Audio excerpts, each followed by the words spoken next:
এখানে দেখুন রেনেসাস থেকে নিলাম, রক্তকরবী থেকে নিয়েছি।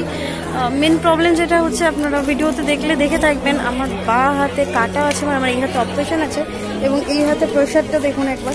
আমি বইয়ের লোড মানে নিতে পারছি না, ডান হাতে আমার ক্যামেরা ধরতে হচ্ছে, তো আমার হাতে খুব প্রবলেম হয়ে যাচ্ছে এগুলোকে নিয়ে যাওয়া এই সমস্ত কিছুকে। তো খুব আমার মনে হয় বেশিক্ষণ আমি আজকে কন্টিনিউ করতে পারবো না। আমি তবু চেষ্টা করব এখানে যে কটা স্টল আছে দেখুন এ কটাকে আমি আজকে ঘোরার তাও চেষ্টা করব।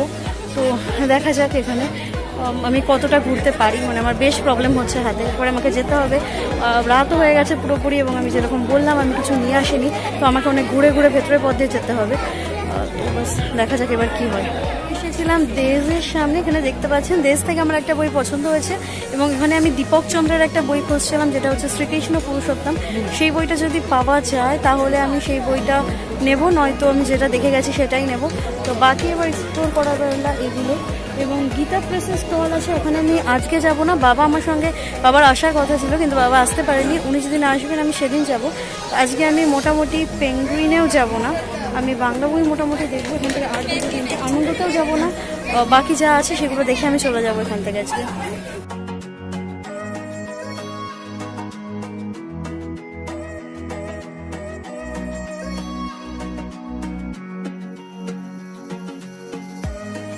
আমি পেছনে ফেলে এগিয়ে এসেছি সামনের দিকে, এখানটায় আমি যাব এবার সামনের দিকে যে বইগুলো আছে। এবং তারপর আমি এর মধ্যে একবার যাবো দেশ আমি দুটো বই দেখে এসেছি, ওনারা একটা খুঁজছে, তো বাকি সামনের স্টলগুলো দেখবো। সম্মান জানানো হয়েছে তাদের যারা সদ্য প্রয়াত হয়েছেন এবং যাদের প্রয়াণে বাঙালি জাতির একটা ক্ষতি হয়ে গেছে, তাদের এখানে সম্মান জানানো হয়েছে। এটাই হচ্ছে সেই মঞ্চ যেখানে হচ্ছে, এবং এখানে লেখাই আছে 36তম নদিয়া বইমেলা সৌমিত্র চট্টোপাধ্যায় মঞ্চ। সৌমিত্র চট্টোপাধ্যায় এখানে আসতেন, এখানে এসে কবিতাও শোনাতেন, তো উনি ওনার ব্যাপারটা অবশ্যই একবার ফাঁকা লাগছে, কিছুদিন আগেই উনি প্রয়াত হয়েছে।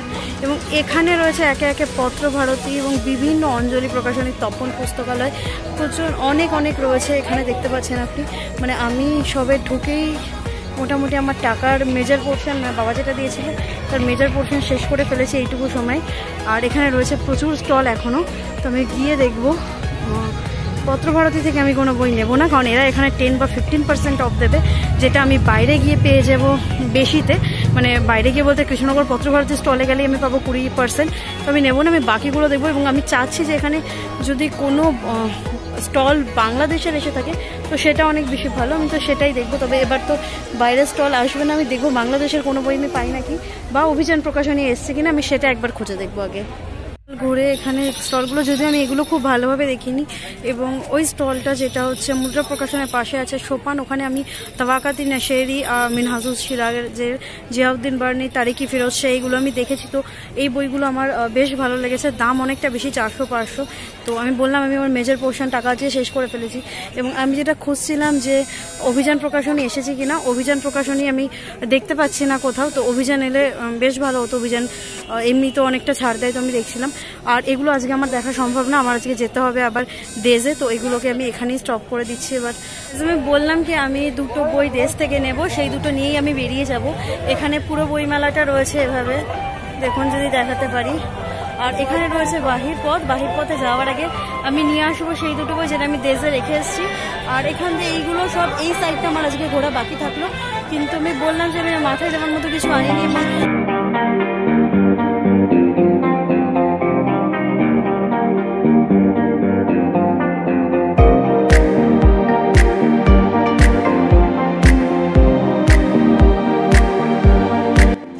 যেটা আমি দেখালাম, তো এখান থেকে এবার আমি যাব হচ্ছে দেশের দিকে। ও এখানে বাথরুমেরও সুবিধা রয়েছে, আর এখানে তো রয়েছে খাবারের দোকান, এছাড়াও ঘটি গরম এসব জিনিস ওখানে আছে। তো আমি মূলত চলে এসেছি সেখানে যেখান থেকে আমি ঢুকেছিলাম। এখান থেকে আপনি দেখুন দেশ আছে, উৎকার, ANI, এরপরে এদিকে রয়েছে SS বুক ডিস্ট্রিবিউটর, রূপালী, এদিকে রয়েছে দেশ পাবলিকেশন এবং দেশ থেকেই আমি নেব। এদিকে রয়েছে দীপ, মিত্র অ্যান্ড ঘোষ, রেডিক্যাল, বিভিন্ন প্রকাশনী রয়েছে। সামনে যদি ধ্রুবপদ প্রকাশনী, তুহিনা প্রকাশনী, রেনেসাস থেকে আমি বই নিয়েছি, আমি রক্তকরবী থেকেও বই নিয়েছি, কল্পতরু সাজানো হয়নি বলে নেওয়া হয়নি, রেডিক্যাল থেকে নিয়েছি এবং দীপ থেকে নিয়েছি, এবং ফাইনালি আমি দেশে যাব, দেশ থেকে আমি বই নেব। তো দেশের বই দুটো আমি একটা বলে গেছিলাম খুঁজতে, আর একটা পছন্দ করে রেখে গেছি, তো দেখা যাক। ওই নিলাম, নেওয়া হয়ে গেছে এবং ডেজে আমি একটা বইয়ের কথা বলেও গেলাম। ডেজে অনেক ভালো ভালো বই দেখছিলাম, যেমন ডেজের আমি বইগুলো একবার দেখিয়ে দিই। এখানের বইগুলো অনেক ভালো ভালো বইও ছিল, যেমন এই বইগুলো, এটাও আমি দেখছিলাম, ঠগিটাও দেখছিলাম, শ্রীপান্তের শ্রী পরাবতের দেখছিলাম আমি, শ্রীরাজের বেগম, এই বইগুলোও দেখছিলাম। হ্যাঁ, ঠগিটা নেবো পরের দিন। তো এখানে একটা ভাই আছে, এই ভাইও প্রচুর বই পড়ে, আর এই ভাই আমাকে বলছে এখান থেকে ঠগিটা নিতে। তো এ ভাইটা আমার স্যারেরও ছেলে। বাস এই ছিল, এইখান থেকে আমি এই বইগুলোই নিলাম।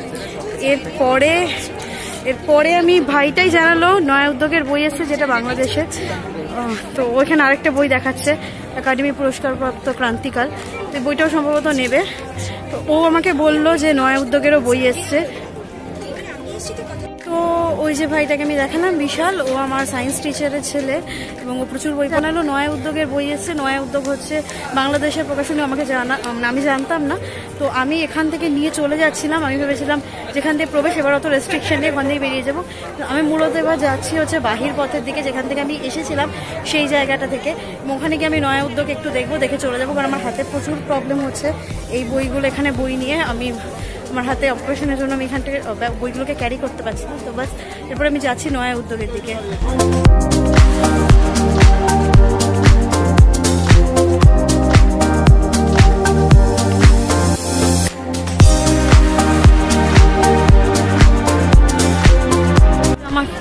এখানে হচ্ছে নয়া উদ্যোগ, যেটা ও আমাকে বলে দিল যে এখানে আছে, আমি বাংলাদেশের বই পাবো, সেই জন্য আমি এবার যাচ্ছি নয়া উদ্যোগের দিকে। তো দেখা যাক কি বই পাই এখানে আমি। আমার বেশ প্রবলেম হচ্ছে এবং বাহির পথে আমি বেরিয়ে যাবো এই মুহূর্তে। এখানে আমি একদম বাহির পথের সামনেই আছি, এখান থেকে বেরিয়ে স্কুটি নিয়ে আমি চলে যাবো সোজা বাড়িতে। এবং ওর পাশেই এখানে ছিল মাটির কিছু জিনিস, এখানে আমি দুটো ফুলদানি দেখে গেছিলাম যাওয়ার সময়, এবং এখন আমি এসে দেখছি সেগুলো নেই। তো পরের দিন হয়তো আবার পাবো। বিভিন্ন সুন্দর সুন্দর জিনিস আছে, ধূপকাঠি রাখার, আর এগুলো পরের দিন আমি দেখবো, যেহেতু আজ লেট হয়ে যাচ্ছে আমি চলে যাবো আজকে। এখান থেকেই আমি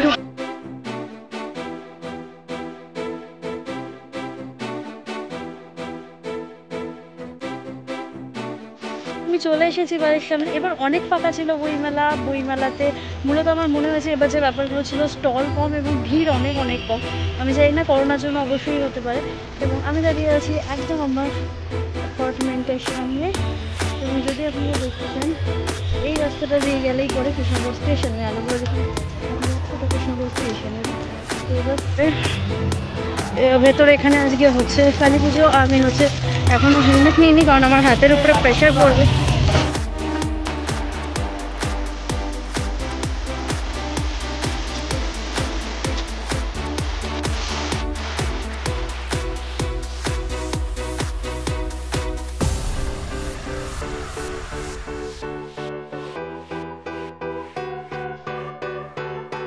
চলে এসেছি বাড়িতে। এই যে বাড়িতে আছি, এই যে হাতে রয়েছে আমার বই, এবং আকাশ তো যায়নি, আর একদিন আমি আর আকাশ যাবো। যারা নদিয়াতে আছেন বা যারা কৃষ্ণনগরে আছেন তারা ঘুরে দেখে আসতে পারে, যদি এবার স্টল অনেক কম মনে হয়েছে আমার, তবুও দেখে আসুন, কিছু ভালো বই অবশ্যই পাবে। তো আজকের ব্লগ এখানেই শেষ করছি, আরও একদিন ব্লগ করবো আমরা। তো আর কি বই কিনলাম এটা দেখাবো আরও একদিন অন্য একটা ভিডিওতে। আজকের মতো এখানেই শেষ করলাম।